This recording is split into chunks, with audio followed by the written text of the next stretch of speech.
아마 이스라엘 사람들에게 있어서 그들의 역사 중에 가장 치욕스러운 날, 또 치욕스러운 역사는 무엇보다도 솔로몬이 지은 예루살렘 성전이 이같이 무너지고 또 이 예루살렘에 살고 있었던 많은 사람들이 바벨론 포로로 끌려간 것이 아마도 그들의 역사 속에 있어서 가장 치욕스러운 역사가 아닌가, 이런 생각이 듭니다. 우리가 이제 우리나라 역사를 보더라도 사람마다 다 각자 다르겠지만은 우리는 1910년에 일제 합방돼 가지고 45년도 해방될 때까지 36년 동안 일제 식민지 국가로 있었던 것이 아마 우리에게서 있어서 가장 치욕스러운 역사 중에 하나다, 이런 생각이 듭니다. 이처럼 이스라엘 백성들이 이 바벨론한테 망했을 때 제1차로 바벨론 포로로 끌려간 사람이 제일 많아요. 그때 예레미야 52장에 보면은 남자들만 얘기합니다. 3023명이 1차로 끌려갑니다. 그러고 나서 이스라엘 백성들은 그 사건을 통해서 여러 가지 생각을 하게 돼요. 그것은 뭐냐면은, 아니 우리가 천지를 지시고 만물을 운행하시는 여호와 하나님을 섬기는데 여호와 하나님 섬기는 백성들이 어떻게 우상을 섬기는 나라한테 패배할 수 있으며, 더 나아가서 우리가 이같이 이 우상 섬기는 지역으로 포로로 끌려갈 수 있겠느냐, 이런 생각을 하게 되는 거죠. 그렇게 되니까 그 당시에 이제 끌려가지 않았던 사람들 중에는 이런 이야기를 하게 됩니다. 성경에 보면은 2년 안에 우리가 바벨론 포로에서 돌아올 것이다. 그러니까 비록 바벨론 포로로 끌려갔지만은 2년 안에, 짧은 시간 내에 다시 예루살렘으로 돌아올 것이다, 이런 이야기를 하게 됩니다.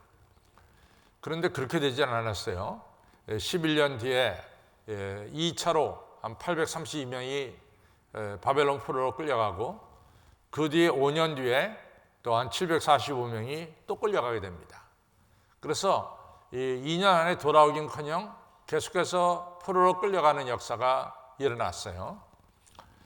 이러한 일이 계속되니까 이스라엘 백성들 사이에 어떤 생각이 드냐면은, 첫 번째로는 정말 과연 하나님이 살아계신가, 이것이 이제 첫 번째 의문이었어요. 전능하신 하나님 살아계시다면은 이 하나님의 백성들이 같이 끌려갔는데 어떻게 가만히 계시느냐. 두 번째로는 하나님은 우리를 이 어려운 가운데서 건져 주실 만한 능력이 없는 게 아니냐, 하나님의 능력에 대한 의심을 품게 됐습니다. 또 세 번째로는 전능하신 하나님이 우리를 버리신 것이 아닌가, 이런 생각을 또한 가지게 됩니다.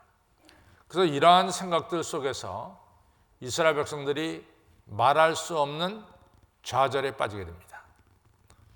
그러한 좌절에 빠진 것을 잘 표현한 것이 바로 에스겔서 37장에 나오는 이 골짜기에 쌓여진 마른 뼈들을 가리킵니다. 그건 절대적 절망, 절대적 좌절을 가리키는 거죠.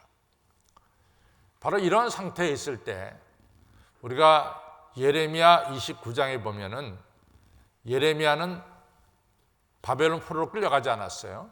예루살렘에 남아 있었는데 예레미야가 이 바벨론 포로로 끌려간 절대적 절망에 있는 사람들에게 이런 이야기를 하게 됩니다.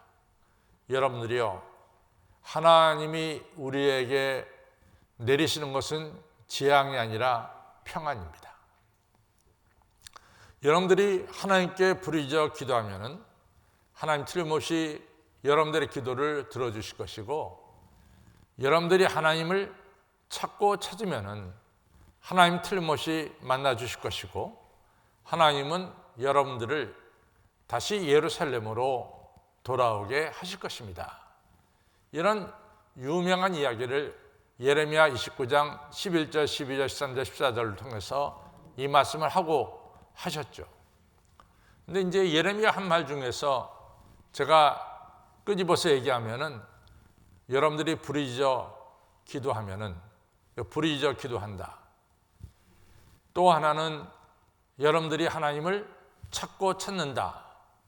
요 이야기를 조금 더 우리가 쉽게 이렇게 이해할 수 있는 길이 뭘까 이런 생각을 좀 해봤어요. 왜냐하면 우리들이 너무나 성경 말씀에 익숙해져 있어가지고 부르짖어 기도한다 그러면 또 성경 여러 곳에서 부르짖어 기도한다니까 별로 그렇게 특별하게 와닿는 게 없고, 찾고 찾는다라고 할 때도 특별하게 와닿는 게 없어요. 그러던 가운데 제가 이제 어느 책을 보니까 스티브 잡스라고 하는 이 유명한 애플 컴퓨터 매cin토시를 만든 이분의 이 어록을 제가 보게 됩니다. 이분이 사실은 제가 이제 미국에 살 때만 하더라도 이 70년대, 80년대만 하더라도 미국에서 최고의 회사, 미국 사람들이 가장 들어가기를 원하는 회사가 IBM이었어요. IBM. 그래서 우리 옛날에 지방에서 우리 아이들이 좋은 대학에 입학하면은 마을에서 플랜카드를 걸은 것처럼 우리 한국 사람들이 IBM에서 이같이 좀 승진하게 되면은 우리 코리안 신문에 그런 글이 실릴 정도로 IBM은 이 선망의 대상이었습니다. 근데 이 IBM을 상대로 우리가 한 대로 이 컴퓨터를 퍼스널 컴퓨터 PC를 만들게 되죠. 그 스티브 잡스가 만들면서 이런 이야기를 합니다.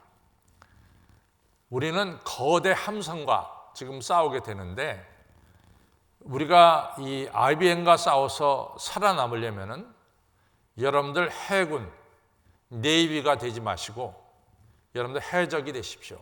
이런 얘기야. 이 해적질한 해적이 되십시오.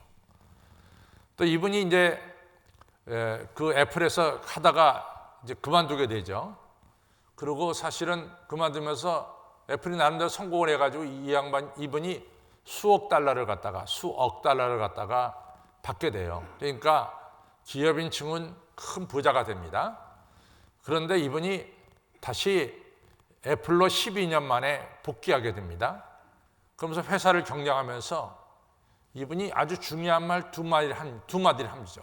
하나는 stay hungry, stay foolish 이 두 말 하게 됩니다. stay hungry 하면은 여러분들 계속해서 배고파해라. stay foolish 하면 foolish가 우리가 바보라는 말로 우리가 영어를 이해하는데 stay foolish 하면은 우직하게 자기 서 있는 자리에 서서 일해라 이런 얘기입니다.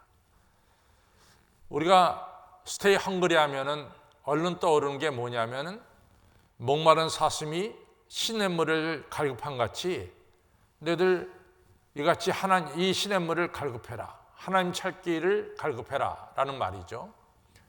또 stay hungry 하면은 우리가 또 떠오르는 말이 무슨 말이 있냐면은 우리나라에서 월드컵이 열렸을 때 우리나라가 처음으로 16강에 올라서게 됩니다. 그때까지 우리나라가 16강에 올라선 적이 없어요. 그때 16강에 올라섰을 때 신문기자가 이 히딩크 우리나라 감독한테 찾아가서 소감이 어떠냐라고 물어볼 때 여러분들 다 기억하실 줄로 압니다. 나는 아직도 배가 고프다 이런 얘기를 했어요. 그러니까 아직도 나는 치열한 마음으로 정말 열정적인 마음으로 승리를 갈망하고 있다 이런 얘기가 되겠죠. 이 스티브 잡스가 stay hungry, stay foolishness 한 얘기는 계속해서 끊임없이 하나님께 부르짖어 기도하고 하나님을 찾고 찾으라고 하는 유명한 얘기가 되겠습니다. 그 예화를 들자면은 우리가 제일 먼저 예화를 들 수 있는 것은 사무엘상 1장에 나오는 한나가 되겠어요. 한나는 엘가나의 부인인데 자식이 없는 거예요. 그래서 한나가 성전에 올라가서 기도하죠. 근데 소리내서 울부짖어 기도하다가 또 중얼중얼 하면서 기도하다가 또 눈물을 흘리면서 기도하다가 이 기도하는 모습이 다양한 거예요. 옆에서 지켜보고 있던 이 엘리 제사장이 한나를 보니까 한나가 약간 정신이 간 것 같아요. 그래서 술 취하지 말아라 이런 얘기를 하죠. 근데 한나는 어떤 기도를 드렸느냐? 정말로 자식을 가져야 되겠다고 하는 stay hungry, 치열하게 열정적으로 하나님께 부르짖어 기도한 거예요. 또 옆에 사람들이 바보처럼 보일 정도로 정신 나간 거 아니야 할 정도로 stay foolishness, 아주 묵직하게 우직하게 그 자리를 지키면서 기도했습니다. 하나님은 어떻게 하셨습니까? 이 헝그리 또 우직하게 기도한 한나의 기도를 들어주셨어요. 그래서 사무엘이라는 선물을 주셨습니다. 또 하나 예화를 더 들자면은 저는 열왕기상 18장에 나오는 엘리야를 들겠어요. 3년만 동안 비가 안 왔습니다. 이 땅이 다 타들어가고 메말라졌어요. 그때 엘리야가 갈멜산에 올라가서 기도합니다. 날은 상당히 맑고 구름 한 점 없는데 엘리야가 기도하는 거예요. 양 무릎 사이에 머리를 파묻고 그리고 기도하는 거예요. 얼마나 절실하게 치열하게 열정적으로 기도했는가 알 수 있어요. 얼굴을 양 무릎에 파묻고 하나님 이 땅에 비를 내려 주십시오 라고 기도를 했어요. 근데 한 번 기도해도 전혀 나타나지 않았어요. 그렇게 기도하기를 몇 번을 했느냐? 7번을 했어요. 정말 stay hungry고 stay foolishness, 아주 간절하게 치열하게 묵직하게 우직하게 기도했습니다. 하나님께서 그 기도 들어주시고 3년 반 동안 메마른 땅에 북이스라엘 땅에 단비를 폭포수같이 내려주신 것을 우리가 알 수 있습니다. 우리가 너무나 잘 아는 삭개오의 이야기인데 저는 삭개오의 이야기 속에서도 똑같이 이 해군이 되기보다는 해적이 되라 이런 말씀도 생각이 나고 또 stay hungry 계속해서 배고파해라 또 stay foolishness 우직하게 살아라 이런 말씀이 다 기억나는 말씀이 바로 삭개오의 삶입니다. 우리가 한 대로 삭개오가 살았던 동시는 여리고예요.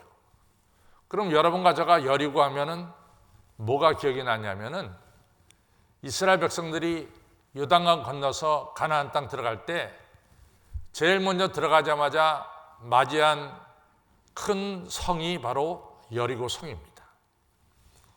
근데 여리고 성은 난공불락의 성이에요. 정말로 무너뜨리기가 어려운 성입니다.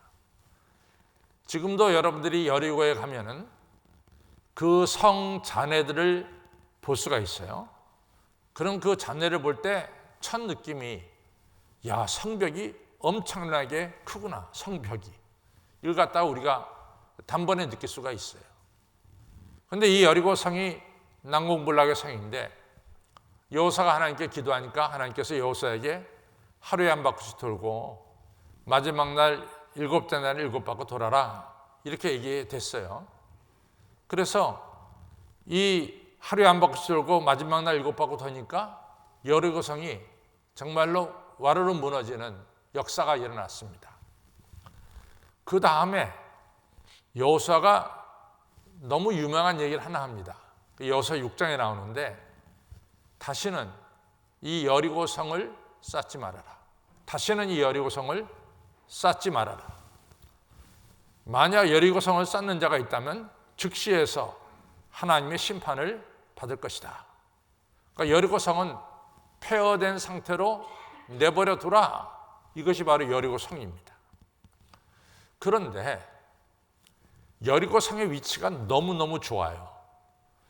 여러분들 이스라엘 지도를 이렇게 보면은 이 홍해가 이 이스라엘 맨 남단 쪽에 이게 닿았어요. 그 지역을 갖다가 에시온 게벨이라고 불러요. 이 남단 쪽에는 항구 이름이 에시온 게벨입니다. 근데 이 에시온 게벨 항구가 얼마나 소중하냐면은 이 항구를 통해서 무역이 이루어져요. 그래서 여러분들 이스라엘 보면은 이스라엘 북쪽에 시리아라는 나라가 있죠. 또 거기서 좀 올라가면은 여러분과 제가 성경에서 많이 읽는 하란이라는 도시가 있습니다. 또 하란에서 동쪽으로 좀 더 가면 니느웨, 바벨론이 있어요. 또 에시온 게벨에서 배 타고 나가면은 누구를 만나냐면 애굽을 만나요. 애굽의 카이로를 만납니다. 그래서 솔로몬 왕이나 여러분들 우시아 왕이라는 왕이 있어요. 우시아 왕이 될 때는 굉장히 가난했지만 그분이 한 50년 넘게 왕위에 계셨는데 그동안에 이스라엘이 큰 부강한 나라로 바뀝니다. 근데 솔로몬 왕이나 이 우시아 왕이 나라를 부강시킨 중요한 이유 중에 하나가 뭐냐면은 국제 무역을 했어요. 그래서 애굽에 있는 물건을 에시온 게벨이라는 항구에 갖다 놓고 그걸 다 육지를 통해서 다메섹 또는 하란 또는 니느웨 또는 바벨론으로 물건을 옮겼어요. 또 그쪽에 있는 물건들이 다 육로를 통해서 와서 에시온 게벨에서 배를 타고 에집트로 가는 중요한 무역 도로가 바로 에시온 게벨로부터 이 다마스커스까지 이루어집니다. 요 도로를 가리켜서 뭐라고 부르냐면 왕의 대로라고 불러요. 요 도로는 우리가 서울에서 부산을 갈 때 고속도로 번호가 1번입니다. 서울과 부산 간의 고속도로 번호로 치자면 1번이에요. 마찬가지로 에시온 게벨에서 이 다마스커스까지 가는 이 도로가 있는데 이걸 왕의 대로라고 제가 조금 전에 얘기했어요. 번호로 치자면 이것이 1번 도로입니다. 근데 바로 그 도로의 한 반 정도 됐을 때 여리고가 있어요. 여리고. 그러니까 여리고는 무역상들이 꼭 쉬어서 가는 것이 여리고예요. 남에서 북으로 가는 무역상들 또는 북에서 남에 내려오는 무역상들이 항상 머무는 것이 여리고입니다. 그러니까 여리고는 돈이 많아요. 지금도 여러분들이 여리고에 가면은 여리고에는 아주 큰 호텔들이 상당히 많이 있습니다. 이처럼 여리고는 돈이 많이 도는 것이 여리고예요. 또 여러분들 누가복음 10장에 보면은 이 바리새인이 누가 우리의 이웃입니까? 라는 질문을 예수님께 하게 될 때 예수님이 예화를 든 게 누가복음 10장에 나오는데 그것이 뭐냐면 선한 사마리아인의 비유입니다. 그러면 선한 사마리아인이 어떻게 선한 일했냐? 예루살렘에서 여리고로 내려가다가 강도 만난 자를 도운 것이 선한 사마리아인이에요. 이 여리고는 돈 많은 사람들이 사는 곳이 여리고입니다. 요즘 아시다시피 이 그리스라든가 터키 이스탄불이라든가 이런 나라들은 겨울에 그렇게 춥지가 않은 나라예요. 춥지가 않은 나라. 근데 아시다시피 여기 한번 추워지면은 사람들 살기가 어려워요. 지금 그리스 아테네에 내린 눈이 서울에 내렸다. 서울은 까딱도 없어. 그 정도 눈은 우리 서울은 얼마든지 해결할 수 있어요. 이스탄불에 내린 눈 그 양 서울은 그 아무것도 문제가 안 됩니다. 왜냐하면 우리는 눈이 많이 오는 지역에 살고 있기 때문에 그래요. 그 다음에 여러분과 저는 겨울을 지내기 때문에 집집마다 다 난방 시스템, 온돌이 다 깔렸어요. 그렇기 때문에 우리가 서울에서 지내면서 이 추운 겨울이 오더라도 여러분과 저가 다 건강하게 지낼 수 있어요. 그만큼 우리는 시스템이 갖춰졌단 말이죠. 그런데 그리스나 터키, 이스탄불 같은 나라는 항상 더운 나라니까 그 겨울이 갑자기 닥치면은 사람이 막 죽어 넘어가요. 죽어 나가요. 제가 10월이라고 생각합니다. 아니면 2월이라고 생각하는데 대만에서 이 국제회의가 열렸는데요. 제가 가던 그 10월인가 이 대만이 어마어마하게 추웠어요. 어마어마하게. 근데 대만의 호텔마다 좋은 호텔은 모르겠지만 보통급 호텔은 대만에 난방시설이 잘 안 돼 있어요. 그래서 제가 그때 추위를 겪어가지고 제가 가져왔던 이 옷들 다 껴입고 잤어요. 어떻게 추운지. 이랬단 말이죠. 그런데 예루살렘은 해발 800m에 있고 이 여리고는 해수면보다 200m가 낮아요. 그럼 여리고는 항상 더워. 근데 예루살렘은 해발 800m니까 겨울 되면 정말 추워요. 그러니까 부자들이 이 예루살렘에도 집이 있고 여리고에도 집이 있는 거예요. 그 겨울 되면 여리고에 와서 지내고 또 여름 되면 시원한 해발 800m 높이에 있는 예루살렘에 가서 지내는 거죠. 그래서 예루살렘에서 여리고로 내려가는 사람들은 다 부자라. 그러니까 강도가 있는 거야. 가난한 사람 털어봐야 뭐 이게 없잖아요. 부자를 털어야 뭐가 나오잖아요. 그러니까 예수님이 예화를 든 누가복음 10장에 나오는 사마리아 여인의 비유는 예루살렘에서 여리고로 내려가다가 강도를 만난 거예요. 이처럼 돈이 많이 돌아가는 이런 도시에 지금으로 말하면 지방 국세청장이 누구냐? 그것이 바로 삭개오라. 삭개오가 지방 국세청장이에요. 그런데 이 삭개오가 예수님이 오신다는 소식을 듣고 뽕나무에 올라간 거예요. 여러분들, 그렇게 지체 높은 사람이 뽕나무에 왜 올라갑니까? 안 올라가요.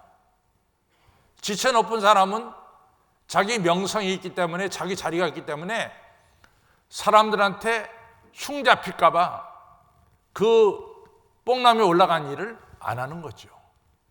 근데 삭개오는 뽕나무에 올라갔어요. 여러분, 성경에 보면은 여러분들 아시다시피 이제 우리가 이 성경에 보면 그 느밧의 아들 여로보암이 나와요. 여로보암. 근데 여로보암이 이 북이스라엘 초대 왕이거든요. 근데 자기 아들 아비야가 병이 들었어요. 그러니까 이 병이 안 낫는 거야. 근데 아들을 꼭 고치고 싶으니까 정말 답답하기 이를 데 없죠. 근데 거기 하나냐라고 하는 예언자가 있는데 이 예언자한테 가면 자기 아들이 나을 것 같아요.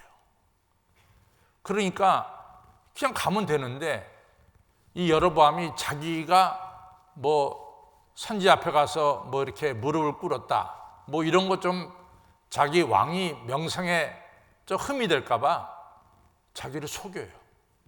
그리고 자기 아내한테 가서 당신이 절대로 여로보암 왕의 부인이란 얘기하지 말고 아들에 대해서 물어봐라. 이렇게 된 거예요. 그러니까 높은 지체에 있는 사람들은 자기 자신을 좀 감춥니다. 또 요한복음 3장에 보면 니고데모가 나오잖아요. 니고데모가 아시다시피 산헤드린 의원이고 이스라엘 선생이고 남들이 다 보기에 니고데모는 학식이 많은 사람으로 알려졌어요. 근데 니고데모가 정말 구원의 확신이 없었거든요. 그러니까 예수님을 만나고 싶은 거예요. 근데 예수님이 그 당시에 평이 어떤 평을 가졌냐면은 예수님은 안식일도 안 지키고 율법을 파괴하는 자로 알려졌습니다.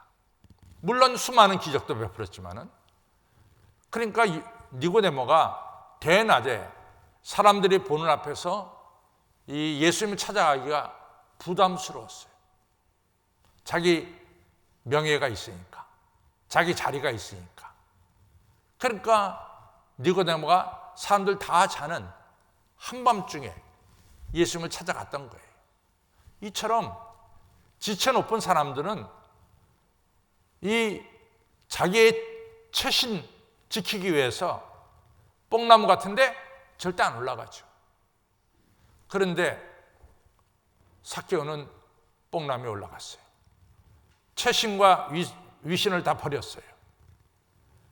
마치 이 스티브 잡스가 자기 직원들에게 말하기를 너희들은 네이비, 정규 해군 구인처럼 행동하지 말고 너희들은 해적처럼 그렇게 적극적으로 치열한 자들이 되라.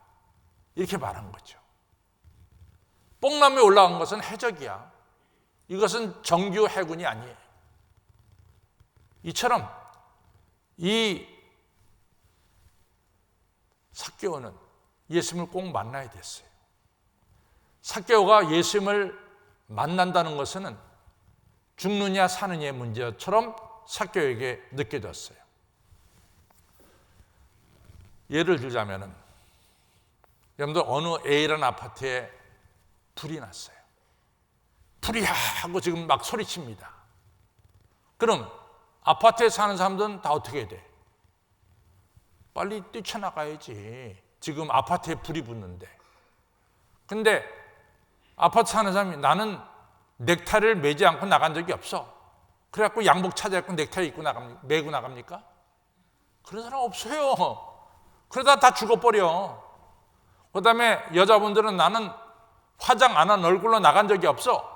나는 화장해야 되겠어. 그래야 말이지. 그렇지 않습니다. 살고 죽는 문제에 있어서는 빨리 뛰쳐나가야 되는 거예요. 똑같습니다. 삭개오에게 있어서 예수님을 만나는 문제는 사느냐 죽느냐의 문제였습니다. 정말로 절실하게 예수님을 찾은 거예요. 이것이 삭개오의 자세였어요. 두 번째로 예수님은 그 예수님이 여리고로 온다고 할 때 수많은 사람들이 여리고 길가에 나왔는데 예수님은 그 중에 한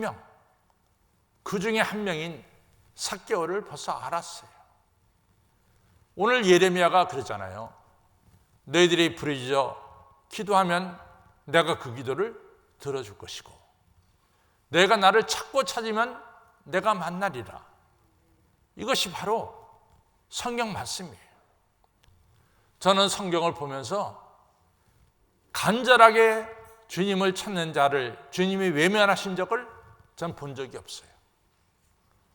여러분 아시다시피 마가복음 5장에 보면은 12 혈류병 걸린 여인이 나옵니다. 레위기에 보면은 몸에 이 몸에 피를 흘리는 자는 유출하는 자는 절대로 사람들 틈에 가지 말아라 그랬어요. 왜? 그 사람은 다른 사람을 감염시키기 때문에 가지 말아라 그랬어요.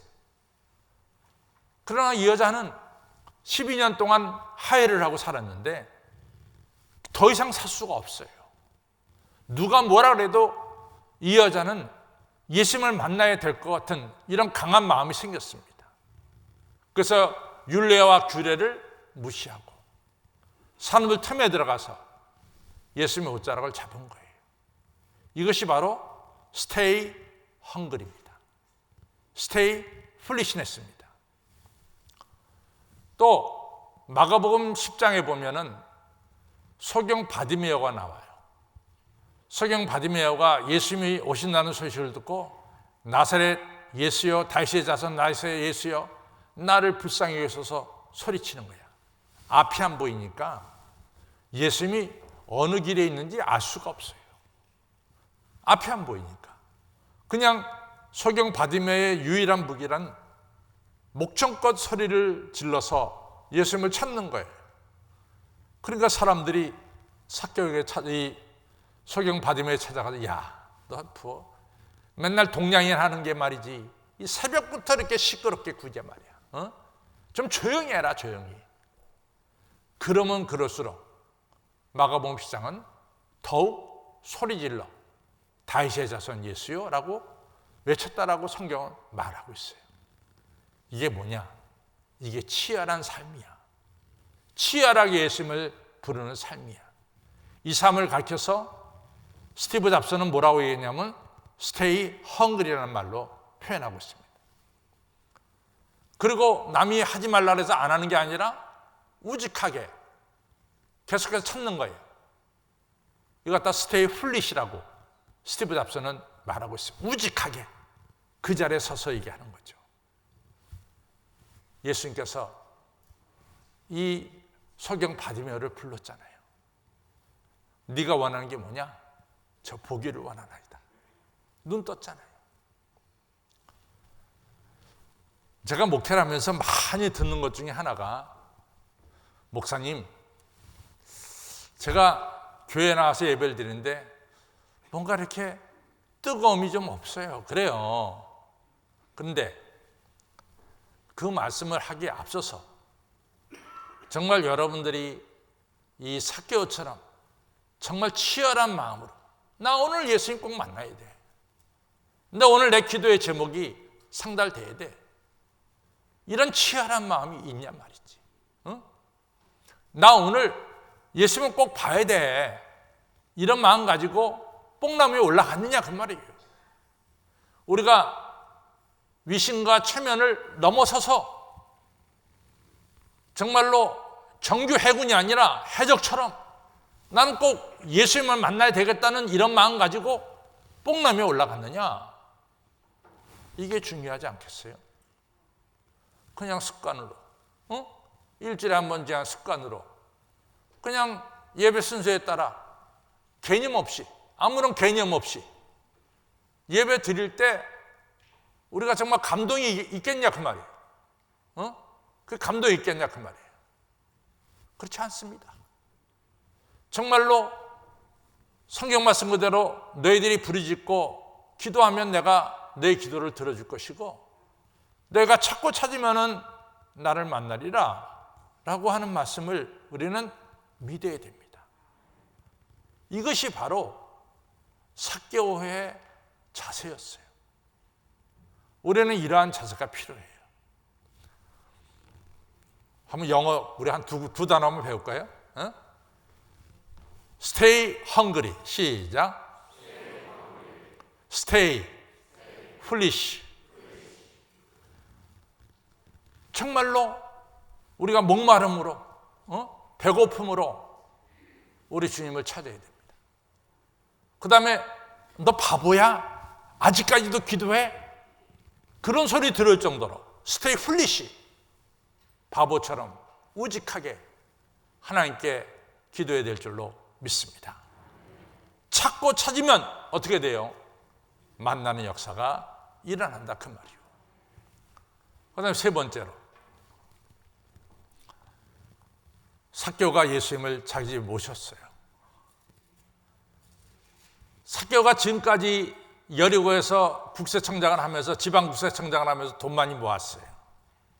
돈의 위력을 누구보다도 잘 알아요. 사람들이 자기를 존경해서 자기 앞에 머리 숙이는 것이 아니라, 사람들이 자기 앞에 머리 숙이는 것은 세금을 깎아달라는 마음으로 머리 숙이는 거예요. 돈의 위력을 누구보다도 잘 아는 사람이 바로 여리고 국세청장 삭개오였어요. 그렇잖아요. 다 속으로는 저 삭개오 나쁜 놈이야 라고 말하지만도 자기 앞에 오면 다 한결같이 머리를 숙였어요. 왜? 세금을 절감하려고. 그 얼마나 돈의 위력이 커요. 그런데 삭개오는 아주 얘기하죠. 내 소유의 절반을 가난한 자들에게 다 내놓겠습니다. 나는 돈의 위력을 믿는 사람이 아닙니다. 나는 누구에게 내가 토색한 거, 도둑질한 거 있다면 4배를 갚겠습니다. 정확하게 얘기를 하는 거죠.